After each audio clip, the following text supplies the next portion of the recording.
The sacred scriptures tell us that the risen Jesus appeared to the disciples who were walking from Jerusalem to Emmaus, a small village about 11 kilometers away from the holy city.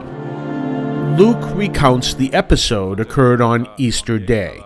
In the evening, the disciples arrived here with Jesus, who explained the scriptures to them and helped them understand that his passion, death, and resurrection are part of the mystery of salvation. The two disciples invited him to stay without recognizing him yet.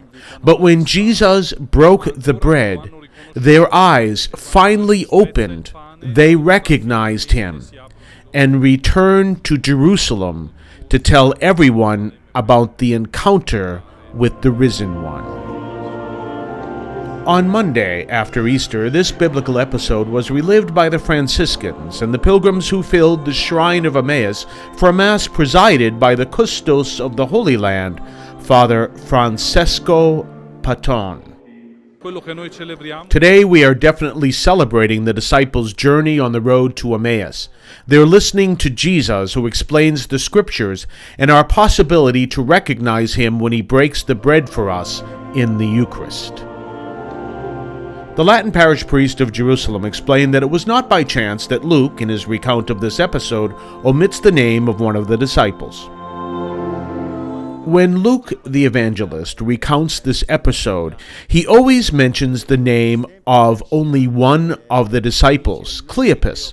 He never mentions the name of the other disciple. This means that each of us is the other disciple. We are the other disciple every time we meet Christ in the Eucharist. At the end of the celebration, hundreds of loaves were blessed and distributed to the guests, after which all were invited to lunch together. The breaking of the bread during the Eucharist is important. However, it is equally important in our everyday life. Otherwise, we would be keeping this event only as a liturgical ritual, whereas Easter means transforming our lives. On this day, we celebrate Christ, who shares everything with us, including his victory over death, his divinity. This must motivate us to live as risen people who are also able to joyfully share Christ's resurrection, to witness the beauty of being able to walk through history along with Jesus, knowing that he will accompany us even when we do not recognize him at first.